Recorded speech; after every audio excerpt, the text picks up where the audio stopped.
Hey, how's it going everyone? My name is Brandon Clements and welcome back to another exciting video here on Glass Hand. I know it's been a very long time since I've made a video on this channel, but I'm happy to be back and show you guys a little bit about Blender geometry nodes in a motion graphics context.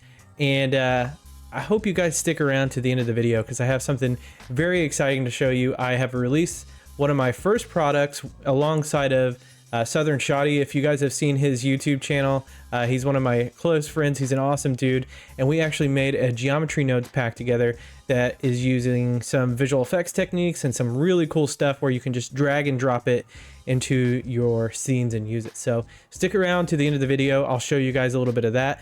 But today, this is what I'm going to show you guys. I have an example scene, and this is basically using an effector. Essentially, it's just an empty set to spherical, and you can see that the size and the position of this will affect the objects here that are kind of acting like clones. You could think of those maybe like a cloner inside of Cinema 4D or something like that. But we're going to create this from scratch. We're going to do some freestyling, so it'll be similar to this file, but of course you can find this file and the file we'll create together on Gumroad. I'll link that in the description below, along with the pack from Southern Shoddy. So without further ado, let's go ahead and get into it. Okay, so we are in a default scene under the Geometry Nodes tab. This is really nice layout because you get your spreadsheet, super handy, and you actually get your Geometry Nodes viewer up here, as well as a timeline. And of course, we're going to get rid of some of these objects. We're going to keep our default cube, and we're going to say new here. This will add a modifier in our modifier stack automatically, and I'm going to call this Mograph. Okay, Mograph geometry nodes. And I'm also going to come up to the cube. I'm going to do the same thing. Now, fair warning, I'm going to be freestyling a little bit here, and I'm going to be giving a lot of information. So I'm going to be throwing it at you like knowledge bombs, okay? And what I want you to do is just pick that up, kind of remember it, just have a little bit of a preconceived notion of what these things are. And I promise you, as you keep working in geometry nodes, things will get a lot easier for you, but you're going to have to put all this knowledge to practice, right? Okay, so let's look at the graph, and I'll go ahead and explain that real quick. Super important to have an understanding of the group input and the group output. This is very similar to shading in Blender. So if you use the shader editor, you can actually hit like Control G and group things. Group input, output. I love how they keep all of this language the same. You can have inputs and you can have outputs. You can also have multiple geometry node modifiers on the same object, and you can actually have objects with multiple geometry nodes on them, and you can send information back and forth. Okay, so it's really cool how you can send things in and push things out and accept them in other ways. It's amazing. This will make more sense as we go on. If I was to cut this using Node Wrangler, I'm going to hold Control and right click and drag to get the knife tool. You can see that the cube is gone, right? What happened to the cube? Well, this green geometry line actually carries all the information of the geometry. It carries the attributes, all the points, their positions, anything that has to do with this geometry, vertex groups, all this fun stuff comes along for the ride on this wire. If you're familiar with Unreal Engine, it's kind of like an execution wire. All the geometry magic happens on the green wire. And up here on your spreadsheet, you can actually view all the different attributes on the vertices, edges, faces, and so on and so forth. So as you create new attributes in the graph, you will see them in the spreadsheet and you'll be able to keep track of them, which is super handy. So we can create attributes like age, velocity, speed. All that stuff can be assigned to the points or the faces, and you can view them in the spreadsheet. So the spreadsheet is super valuable. It is super duper valuable. So the way I like to work in geometry nodes is I like to create primitives in here because I can actually expose all of these as inputs on the modifier. So if I take this blank node kind of thingy, I know how technical I'm being here, thank you. And if I drag it into size X and size Y, I actually get to have controls on side of the modifier itself, so I don't have to dive into the graph to manipulate very important controls that I know that I need to manipulate later. And yeah, you can kind of customize this however you like. You could have, you know, one slider go in to control both of them, you know, and you can delete and add from this panel, and you can also change their type and their subtype, which is super handy for users over here. You know, I could change this to be none and it just shows the number, or I can change it to angle and it shows the degree. That doesn't make any sense, but I want you to know that it's there and you can kind of change things up like that. Okay, so I like to keep it as procedural as possible when I'm in here and I'm jamming. So I'm going to go ahead and show the wireframe. I also like to use these value nodes. So if you hit Shift A, S, and then type value, this is a quick reminder for me to come back and expose this later on. Okay, so I usually like to keep those kind of hanging out here. And then if I, you know, come in here and crank this up, I can put 10 in here, and I'm going to get a 10 by 10 grid. And I'm going to want to scatter points on this object, right? So I can type points, and I can do mesh to points, and I can hit Control, Shift, and left click to bring up my viewer, just like you can in Node Wrangler in the shader editor. And you can see here, everywhere that I had a vertice, I get a non-renderable point. Okay, so I can do mesh to points, and then I can say instance on points. And what this will do is it allows me to put like a cube here into this instance input, and I get cubes, which is pretty neat. And then I can type value in here and use this single value to affect the size altogether uniformly. Okay. So let's talk about the concept of fields inside of geometry nodes. This is a very important concept and something we should probably talk about before we go any further. You can see here on the grid size X, Y, and vertices X, Y that this is a circle. And these are diamonds over here. So fields are notated by diamonds. So if I brought in a noise texture, I cannot put a field into a circular input. And the reason being is this circular input only wants to accept one value as its information going in. And fields can contain many different values, you know, with this factor, this factor could actually, each point could have a different factor number on it.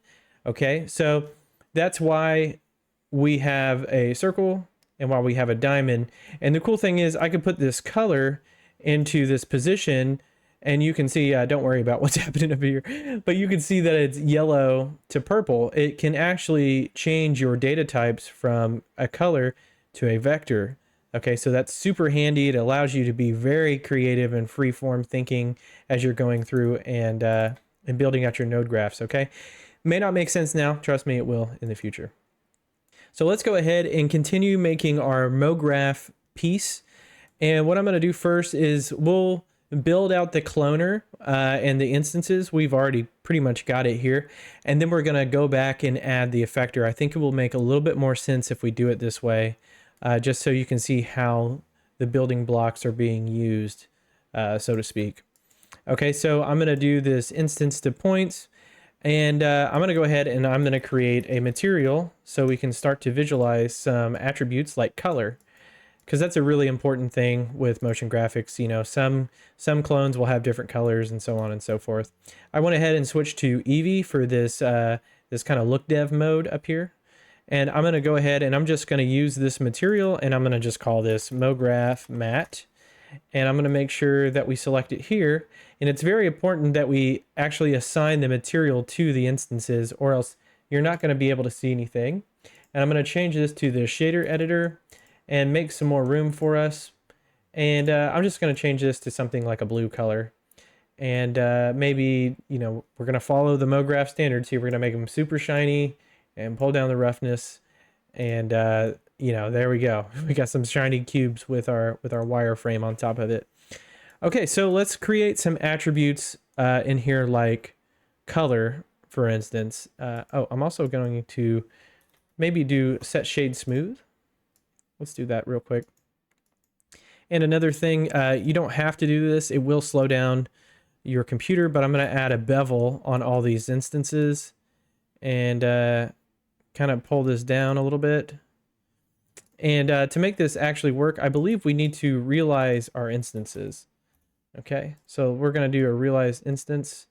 And what this realized instance is doing is it's taking the instances, which is pretty much like data on in memory. Basically, it's taking the same object and it's duplicating it in memory, right? To save on resources. But when you add this realized instances, suddenly all those instances become unique objects in memory. So these are not using an efficient way of cloning this cube. It's now each cube is an individual cube, right?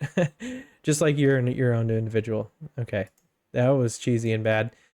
We're going to create our color attribute, right? And to do so, we're going to go ahead and create an effector. Shift A, empty.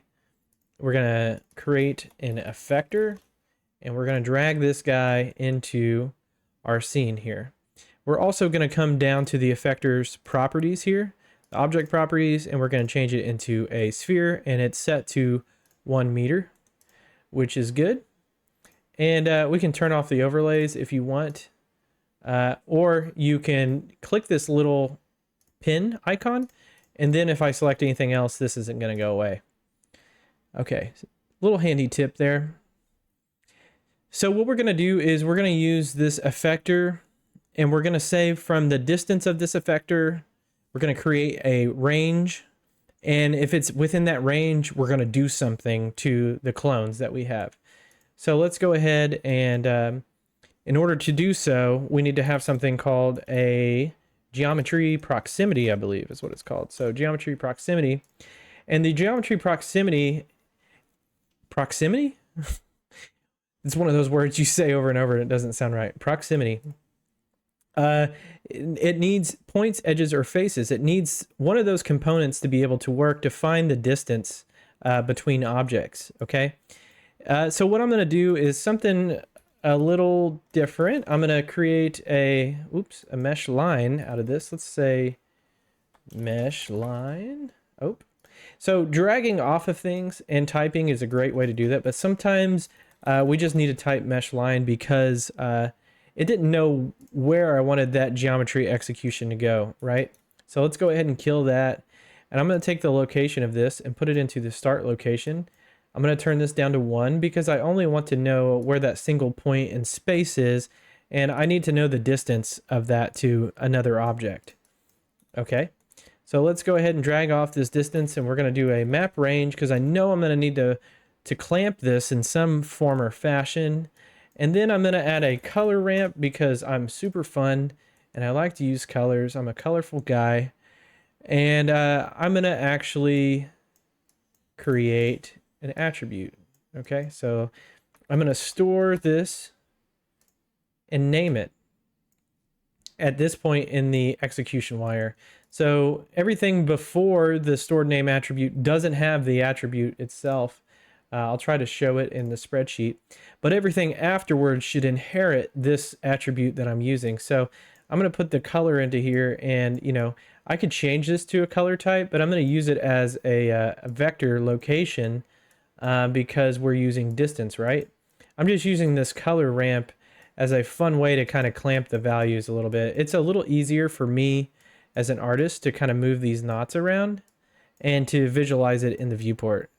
Okay, and so let's give it a name, color, and I'm gonna hit the plus mark, and suddenly you start to see every every vertice here has a color attribute, right? Okay, so we're getting somewhere. And I'm gonna change the object info to relative, and the other thing I want to do is I want this scale to affect these objects. So as I hit S and I scale this up, I want it to influence the region in which I'm using this map range. So I'm going to come over to scale, and I'm going to put it into the from minimum, I believe. That's probably the ticket. And I can create a reroute node by holding shift and right clicking. And you can get rid of knots or nodes by hitting Control X, and that way it won't delete your wire. So some more fun tips for you. I'm full of them. Okay, so let's just kind of swap this over to ease real quick, and let's see if we can start to visualize this attribute a little bit. And since it's a color, I'm going to actually, kind of use it as a color, so to speak. And if I switch over to the shader editor and hit A and then period on the numpad, of course it's not going to show anything because I don't have the object selected. And there we go. We see our material. We're going to type name attribute, sorry, not named attribute, just attribute. And we're going to type color with a capital C because it needs to be exactly perfect. Now I'm going to put the color into base color here. And immediately it changed everything to white. But if I slide this down, you should start to see a change. Yes, right there. So what I'm going to do is I'm actually going to change some of these parameters a little bit. I'm going to start maybe bringing up this from max. Oh, and immediately, as soon as I climbed over 1, we start to see this working. And what's happening here is I'm using the scale to put it into the minimum. So automatically my scale is is already set to 1, right? It is 1, 1, 1. Okay, and the field is a vector going into a float. So we're just going to shove all of the vector attributes into the float. So it's just going to probably take the first value, which is going to be X, and it's just going to shove that into from min. So, you know, this was sitting at 101, and it was like, what do you want from me, bro? I have no idea what you want from me. I can't map 1 to 1 on an actual color range. So if I slide this up ever so slightly, you can see that I now get this color ramp. So I can actually kind of fade things a little bit because of this easing that's happening between here. And if I kind of make this number a little bit greater, we should start to see some stuff happening. Let's go ahead and put this at 20. Let's say 20. And then let's play with this number here. And let's go ahead and say 20. So now we're mapping this from 1 to 20 and from 0 to 20. So at the low end, it's going to be completely black, basically, which is this color. And then we're going to, at 20, be white, okay? So that's going to be the distance away from this, okay? So it's kind of clamping everything for us. So the reason I love to use geometry nodes is because it's very visual. It's like visual scripting, essentially. And I don't really need to know at a low level what's happening everywhere on the graph. You know, you can, on this result node, you can hover over some of these objects here, and it can give you readouts of numbers in some cases. As you can see here, none of these are really a good example. Maybe here, of course, you can see it shows this float. I don't need to know exactly what's happening at a low level, but at a high level, I need to have a little bit of an understanding and a goal to achieve some of these effects. And then I just start playing with a lot of these numbers and shoving things into different clamps and, you know, remapping things and using some of these different nodes to get some interesting effects. Okay. So you don't have to, don't worry if you are not understanding this fully. Just have some fun and jump in and get messy, right? Because you can break stuff. That's how you learn. So now that we have this working, this color, on down the line, what you can do is, since the distance attribute is kind of working how we want it to, and if I scale this, it's working how I want it to, I'm actually going to get the name of color once more. So named attribute, I'm going to change this from a vector. That's what we had before, and you can see that it remembers, hey, are you talking about color? And we're going to put this into a mix node. Okay, just like the shader editor, essentially. I'm going to take this attribute, put it into A, and then, I'm sorry, actually, since it's black and white, I'm not going to put it into A. It's going to be my factor, all right? And we're going to be able to remap these colors using A and B. And again, let's go ahead and just kind of grab this input, and let's go ahead and type color A and B. And that's going to be, again, I'm just going to type color A and color B. And we're going to use this later in our exposed parameters, right? So if we come over here and twirl this down, we now have color A and B. All right, and let's store this once more. So store named attribute. And we're going to overwrite our color. Okay, so color. We're overriding it. And of course, now we can come over here and change everything. So let's go ahead and set these default parameters here. I'm going to put these pins on so I can unclick this. Let's pin this window as well because we know we're going to use it a lot. And let's make these colors pretty at first. So by default, it's blue and orange. And if I hit backspace now, it will go to blue and orange. And then you get that kind of blend in between. We can expose this parameter so that we can kind of clamp that, right? So maybe we take our group input over here and we store this as a fun little slider. And we can call this like the blend or something and just use this as like a blending parameter. Okay, sweet. We're off to the races now. So the other thing I want to do is where this effector lives, and you can see it's working now. Wherever this effector lives, I'm going to actually move the cubes up and down, right? This is super easy to do. I'm just going to make some room by highlighting that with the left mouse button and tapping G on the keyboard because you can do grab just like you would in the viewport. And what I'm going to do is I'm going to add a set position node. And right before we realize these instances, I'm going to do something pretty wacky. We're going to take our color attribute that we've created over here. Remember, it's created over in this part of the graph early on. So once we get to the set position, we can actually use the black and white mask that we've created. Essentially, it's again, it's black and white vectors data. We're going to use that as a selector here in the selection rollout. And let's just do something simple. And we're just going to type noise. Okay, now that looks really goofy. That's not what we want. So I'm going to use the color, the XYZ, and subtract that by 0.5. And that's going to give me an offset where everything is either going to go negative 0.5 to 0.5 to positive 0.5. Okay, so we're going X, Y, and Z. I can actually say, nope, I just want it to go in the Z. So I'm going to take separate, I'm going to go Z, and then I'm going to type combine and make sure that goes into here. And now we're splitting this out, right? So the only thing that we're affecting is the Z, essentially. And I'm going to put a scale at the end of this. This is a very important node when you're using vector math because you can increase and decrease the effect here that's happening. And the other part that just kind of makes this magic and works is I'm just going to type position here. Position means, hey, I'm going to get the position of all the points. So this kind of goes up in a way. This is a pretty much like a little utility node. You can find that under geometry, read position. Okay, you can also read the normals of whatever you're calling. And you can do some really fun, cool things with this. But for now, I'm just going to switch this to 40. And this W kind of makes it bounce, right? Like, this is pretty neat. This is like the fourth dimension here. Yeah, stay in your seats, I know. And we're going to put this on seconds.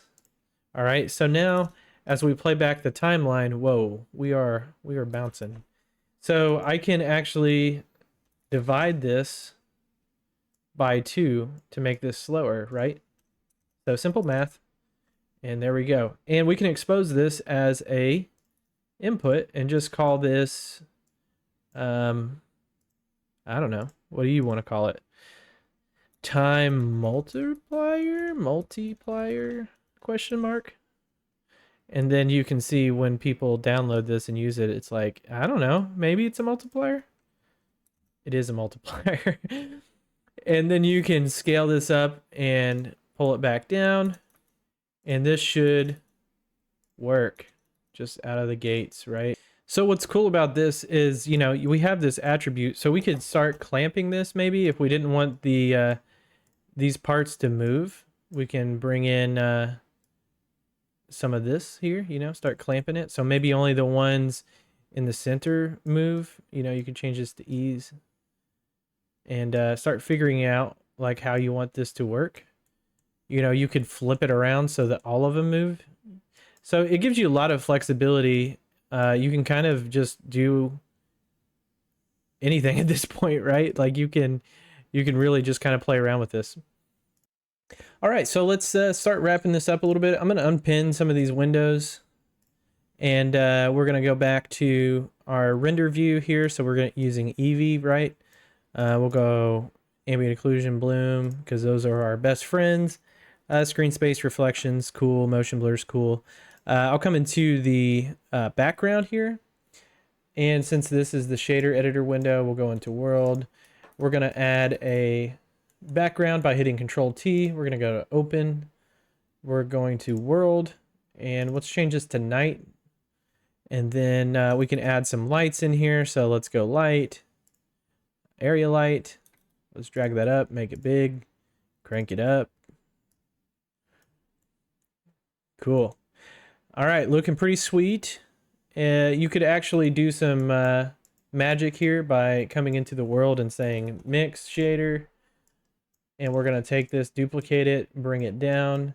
And then I'm going to say camera is camera ray. And if it is a camera ray, show this guy, right? So we still get the reflections, but you know, we get a super dark background now. So let's just do 0.1.